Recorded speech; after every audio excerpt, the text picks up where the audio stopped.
주님의 이름으로 기도하옵나이다. 아멘. 할렐루야. 자, 우리가 예레미야 시작하고 벌써 절반은 작년에 다 했고요. 그 다음 절반을 시작을 했는데 벌써 이제 7월 달이 다 가고 있습니다. 그렇죠? 이제 8월 달 되면은 예레미야 전체를 우리가 끝나게 됩니다. 이제 우리가 34장에서부터 45장까지의 한 덩어리를 지금 우리가 묵상하고 있거든요.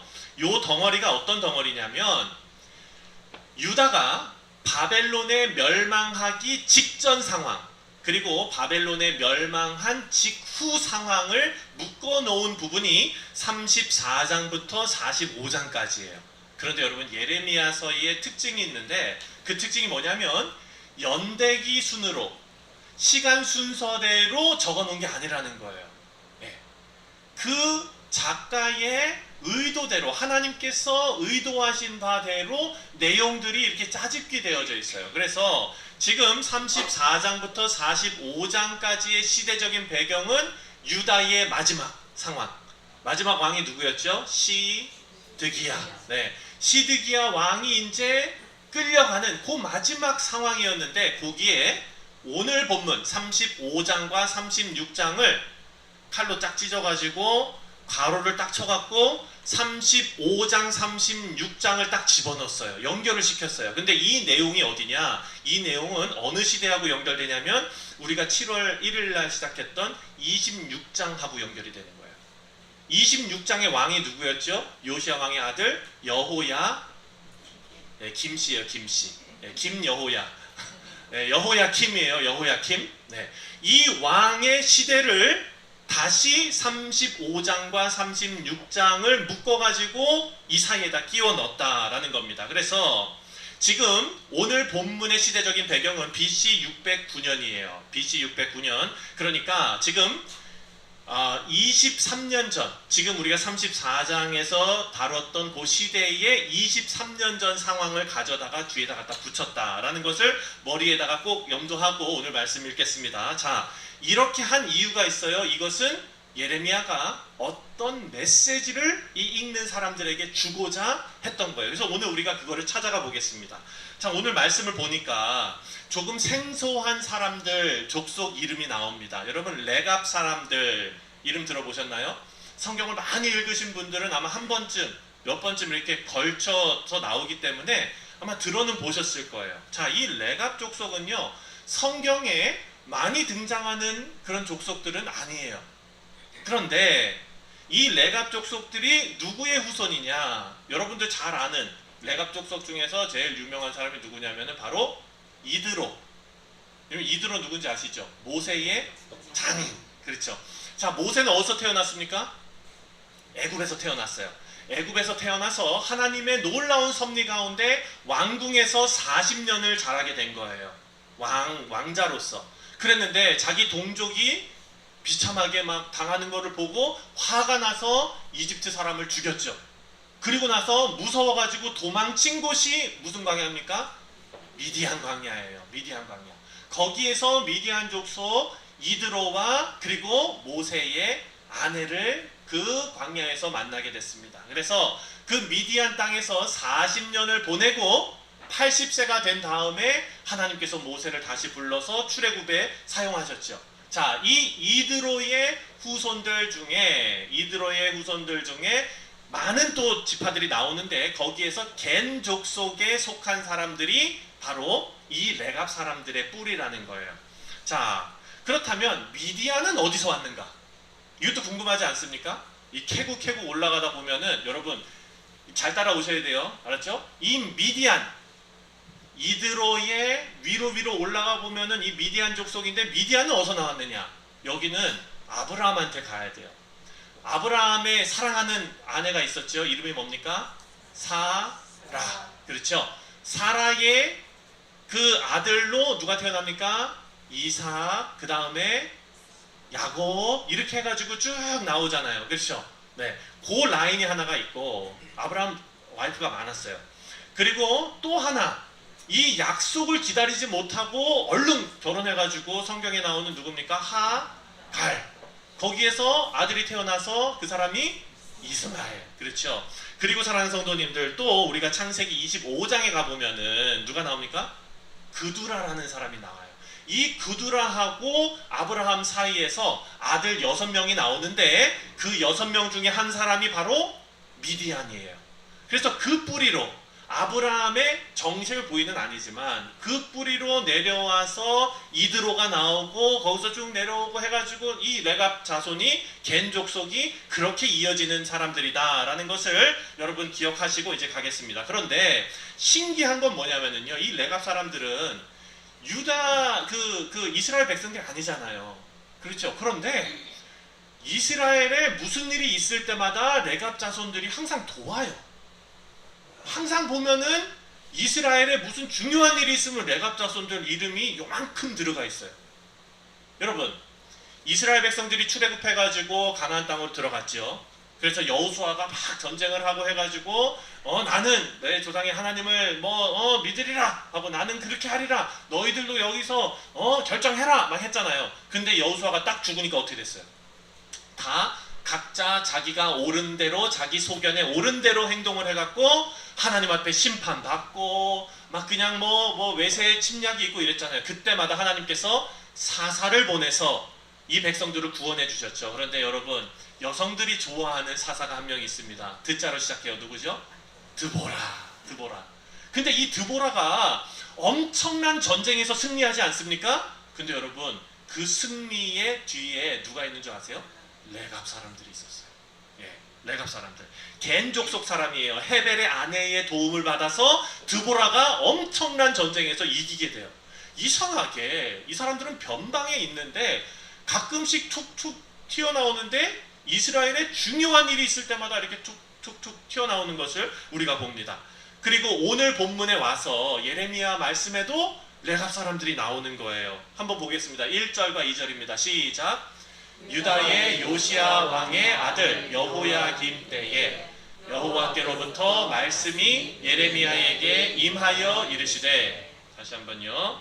2절 시작.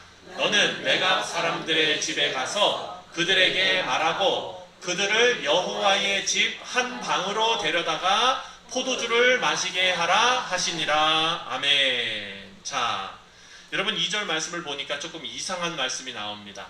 레갑 사람들, 이 사람들, 우리가 잘 듣도 보도 못했던 이런 사람들을 하나님께서 예레미야에게 명령을 하시는데, 너 나가서 레갑 사람들을 데려다가 여호와의 집, 성전이겠죠? 성전의 어떤 방으로 데려다가 뭘 마시게 하래요? 포도주를 마시게 하라는 거예요. 성전 와가지고 술판을 한번 벌여봐, 이 얘기를 한 거예요. 이상하죠? 하나님 왜 이렇게 하셨을까? 이건 이상해요.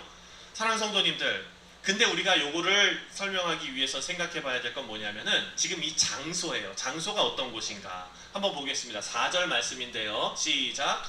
여호와의 집에 이르러 익다랴의 아들 하나님의 사람 하나님의 아들들의 방에 들였는데, 그 방은 고관들의 방 곁이요 문을 지키는 살룸의 아들 마세야의 방 위더라. 여기 보니까 그 성전 안에 방들이 막 이렇게 있었나 봐요. 근데 그 방들은 어떤 사람들의 방이냐? 고관들의 방 옆에 막 있고, 그리고 문을 지키는 사람의 권력이 얼마나 세겠어요. 그 사람의 방, 그 사람 아들의 방이 막 거기에 있고, 그러니까 이 지금 술 마시는 이곳은 어떤 곳이에요? 누가 소셜라이징 하는 거예요? 다 권력이 있고 재물이 있고 돈도 있고 막 이런 사람들이 거기 모여가지고 이제 서로 얘기하고 막 이러는 방이었던 거죠. 근데 그런 권력자들이 모인 방에 지금 예레미야가 레갑 사람들을 데리고 온 거예요. 그리고 술을 가득 담아가지고 먹으라 했어요. 그랬더니 이 레갑 사람들이 뭐라고 얘기하냐면, 나는 포도주를 마시지 못합니다 한 거예요. 여러분, 이거 쉬운 일일까요? 어려운 일일까요? 네?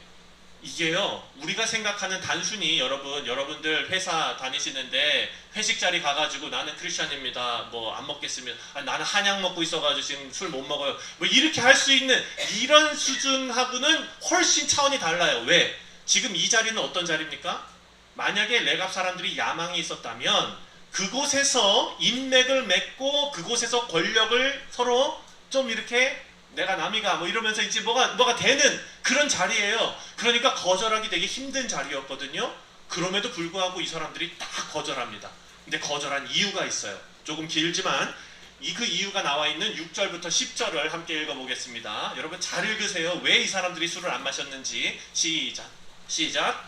그들이 이르되 포도주를 마시지 아니하겠노라. 레갑의 아들 우리 선조 요나답이 우리에게 명령하여 이르기를 너희와 너희 자손은 영원히 포도주를 마시지 말며 너희가 집도 짓지 말며 파종도 하지 말며 포도원을 소유하지도 말고 너희는 평생 동안 장막에 살아라. 그리하면 너희가 머물러 사는 땅에서 너희 생명이 길리라 하였으므로 우리가 레갑의 아들 우리 선조 요나답이 우리에게 명령한 모든 말을 순종하여 우리와 우리 아내와 자녀가 평생 동안 포도주를 마시지 아니하며 살 집도 짓지 아니하며 포도원이나 밭이나 종자도 가지지 아니하고 장막에 살면서 우리 선조 요나답이 우리에게 명령한 대로 다 지켜 행하였노라. 아멘. 아멘. 사랑하는 성도님, 지금 이 레갑 사람들이 그 포도주를 딱 거절할 수 있었던 거절한 이유가 뭡니까? 바로 자기 조상 요나답이 마시지 말라고 했으니까, 하지 말라고 했으니까예요. 근데 그게 지금 몇 년이 지난 줄 아세요? 그렇게 한지? 70년이 지났어요. 네. 아니 70년 지났으면 지금 세대가 바뀌어도 얼마나 바뀐 건데, 예? 근데 여러분 이게 뭐냐? 하나님께서 하나님의 백성들 모두에게 포도주 마시는 것을 금하셨다 그러면은 이들이 신앙을 지키는 것으로 우리가 생각할 수 있어요. 그런데 하나님께서는요, 이스라엘 백성들이 포도주 마시는 것을 금하지 않으셨거든요. 또한 농사 짓는 것, 하나님께서요 유목 생활을 하던 이스라엘 백성들을, 떠돌아다니는 유목 생활을 하던 이스라엘 백성들을 가나안 땅에 정착시키셔서 거기에서 포도송이가 나게 하시고 곡식이 나게 하시고 하나님께서 농경사회로 바꿔주셨거든요. 농사 짓는 거 죄예요? 아니에요? 죄가 아니에요. 네. 집 짓는 것도 마찬가지예요. 자기 집 짓고 사는 거 죄가 아닌데도 불구하고 이 요나답, 이 사람들의 선조가 그거 하지 말라 그랬어요. 세 가지를 하지 말라 그랬어요.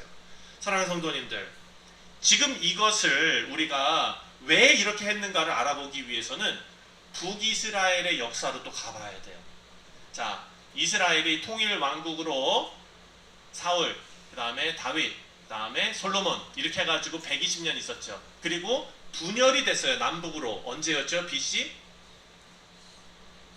자, 1부 예배를 9시에 드리고 예배 끝나고 9시 31분에 분방 공부. 그렇죠? 예. BC 931년에 북이스라엘과 남유다로 나눠져요. 그래서 북이스라엘에는 여러분 좋은 왕이 있었다 그랬습니까? 없었다 그랬잖아요. 그렇죠?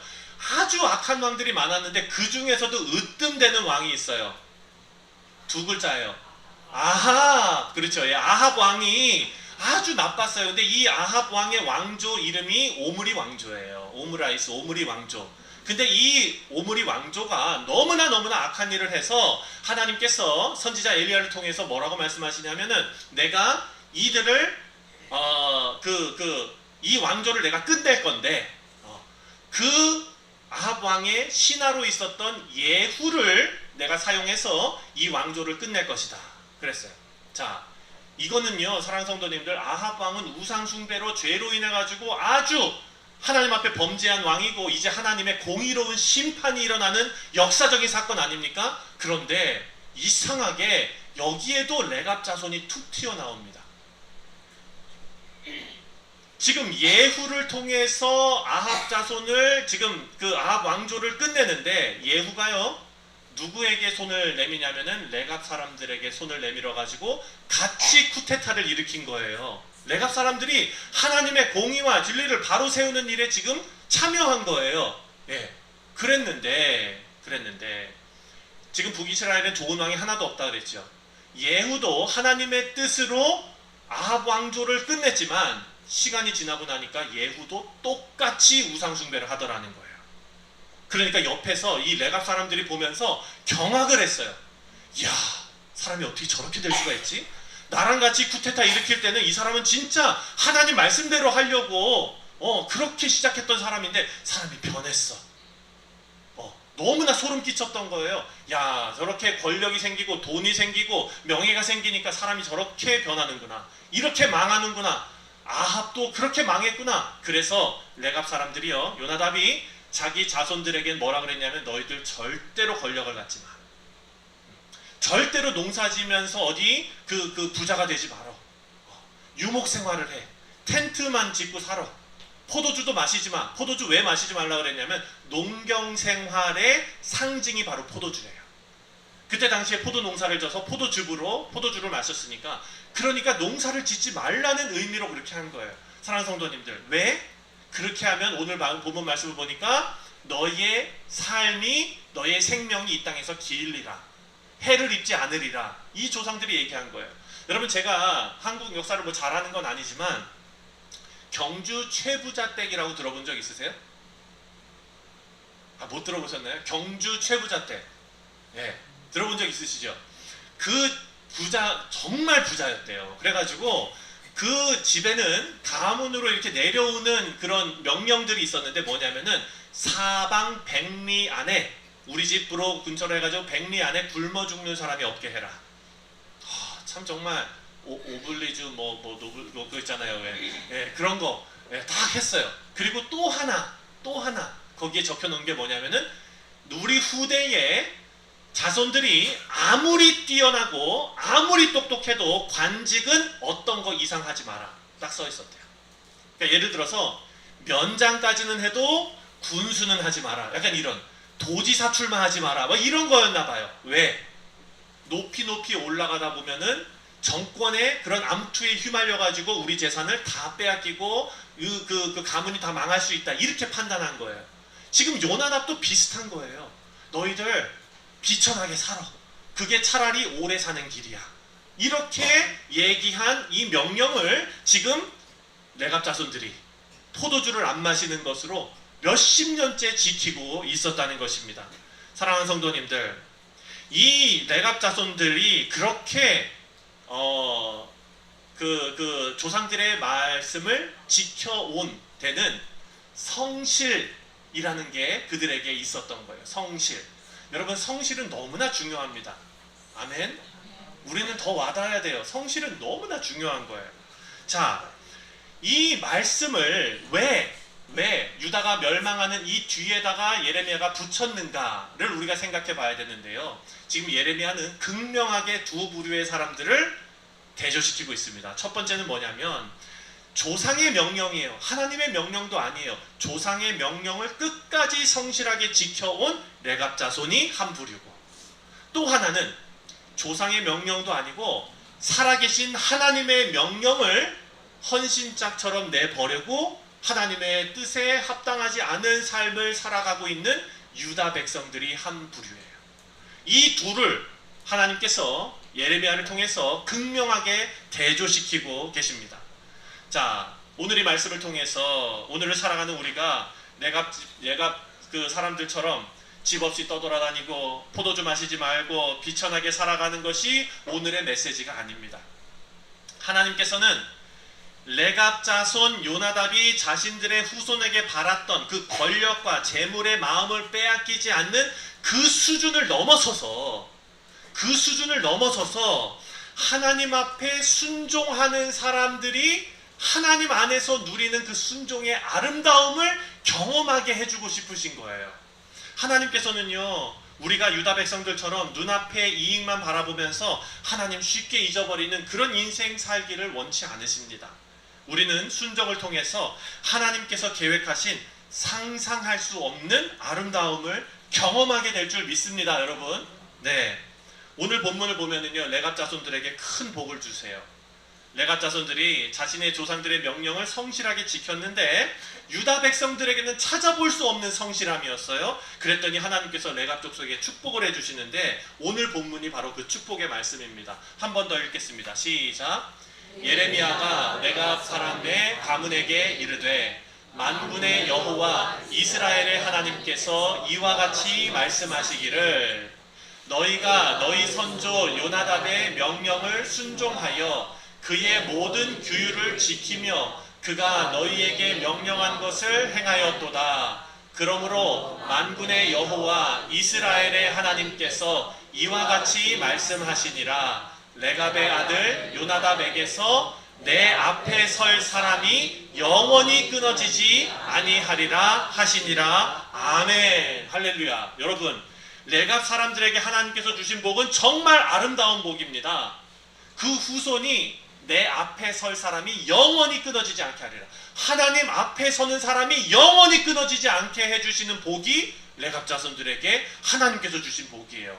여러분, 이 복을 누리시기를 주님의 이름으로 축원드립니다. 여러분의 각 가정에 하나님께서 하나님 앞에 설 자가 끊어지지 않도록, 언제까지요? 영원히 끊어지지 않도록 이 복이 우리 가운데 있으면 좋겠습니다. 자, 레갑 자손들이요, 제가 얘기했죠. 계속해서 이스라엘의 중요한 역사적인 사건마다 툭툭 튀어나온다 그랬어요. 자꾸 하나님 앞에 쓰임 받아요.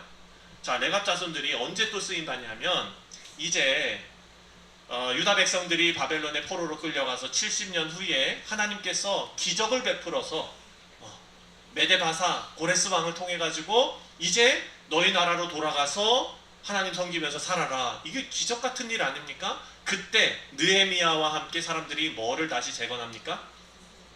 성전을 재건하고 성곽을 재건하잖아요. 근데 여러분, 그 시간이 지나가지고 70년이 지나서 성곽을 재건하는데 뜬금없이 레갑 사람들 이름이 툭 튀어나와요. 느헤미야 3장 14절이에요. 읽어보겠습니다. 시작. 분문은 베타게렘 지방을 다스리는 레갑의 아들 말기야가 중수하여 문을 세우며 문짝을 달고 자물쇠와 빗장을 갖추었고. 아멘. 자, 여기서 분문이 뭡니까?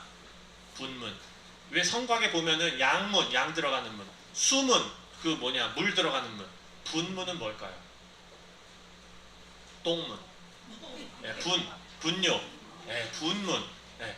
그래, 거기도 오수, 뭐 그런 이런 것들을 쓰레기 이런 것들 이제 나가야 될 거 아니에요. 그렇죠? 세네타. 네, 아무튼 거기에 이제 이렇게 나가야 되니까 그 문을 만드는 일을 누가 했다고요? 레갑 자손들이 했다는 거예요.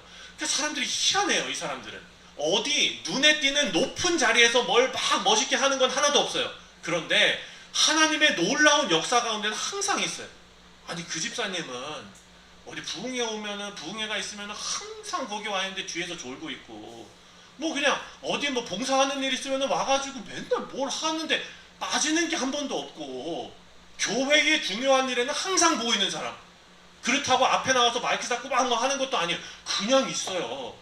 여기도 무슨 진짜 막 아주 멋있는 뭐 양문, 뭐 수문 이것도 아니고 무슨 문이요? 분문. 거기 이 사람들이 쓰임 받는 거예요. 그런데 여러분, 하나님의 그 다시 회복하시는 그 재건하는 일에 쓰임 받는 거 아니에요. 얼마나 멋있습니까? 그런데 여기서 끝난 게 아니에요. 사랑하는 성도님들, 이 분문이 어디에 있었냐면 베타게렘 지방을 다스리는 레갑 사람들. 베타게렘이 어디 있었느냐? 이 베타게렘은요, 예루살렘이 있고, 그리고 밑으로 내려오면은 베들레헴이 있어요. 그 중간에 있는 지역이 베타게렘이에요. 그러니까 여기에서 레갑 사람들은 뭐 하는 사람들입니까? 레갑 사람들은 뭐 하는 사람들이에요? 아까 했잖아요. 우리가 농사 짓지 말고 뭐 하라고요? 그래서 장막에서 지내면서 뭐 하겠어요? 그렇죠. 양치는 사람들이죠. 목축업 하는 사람들이에요. 베타게렘 지방에서 목축업을 하고 있어요. 목자들이에요. 네, 농사 안 져요. 그냥 여기 풀 따라다니면서 목축업해요. 그랬는데 그렇게 선조들의 말을 따라서 계속해서 내 자녀들, 내 손주들 계속해서 그 목축업을 하고 있었어요. 그런데 어느 날 밤에 별이, 어마어마한 별이 확 해가지고 그 앞에 탁 멈추는 거예요. 이게 무슨 일이지? 그랬더니 천사들이 나타나가지고 베들레헴으로 가라. 이 땅에 정말 좋은 소식이 펼쳐진다. 가서 경배해라. 그래서 여러분, 예수님 태어났을 때 가장 먼저 누가 가서 경배했습니까? 목자들이 가서 경배했잖아요. 베들레헴하고 너무 가까운 지역이에요. 사랑하는 성도님들, 레갑 자손들은요, 굵직굵직한 일에 크게 쓰임받은 것도 아니에요. 뭐 동방 박사들처럼 뭐 그냥 금덩어리 갖고 이거 아니에요. 그랬는데 가서 쓰임 받아요. 똥문 짓다가 가서 쓰임 받고. 네. 그런데 가서 이렇게 쓰임 받아요. 근데 여러분, 신학자들이 이 레갑 사람들이 그 경배했던 목자들이었는가 아니었는가 의견이 나눠져요. 어떻게 나눠지는 줄 아세요?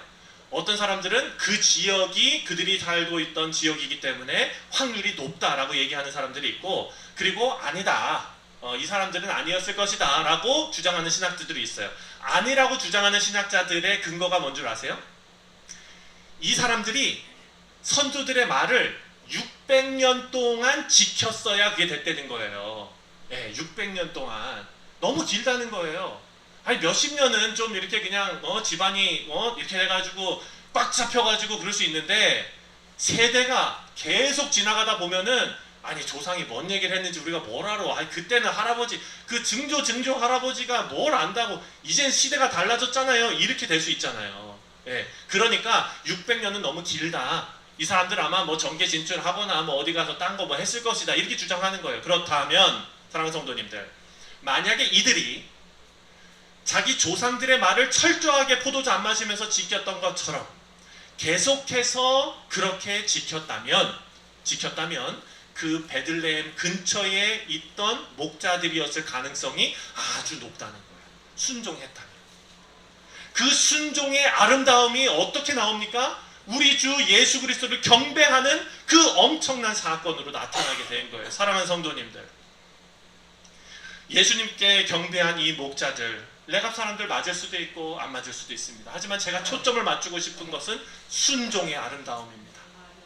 하나님 앞에 여러분의 자손 대대로 여러분이 순종하고 여러분의 자녀가 순종하고 하나님 말씀 앞에 아름답게 순종으로 나아갈 때 그 순종의 아름다움이 어떻게 나타납니까? 레갑 자손을 보니까, 요나답을 보니까 하나님 앞에 설 자가 영원히 끊어지지 않게 해주실 줄 믿습니다.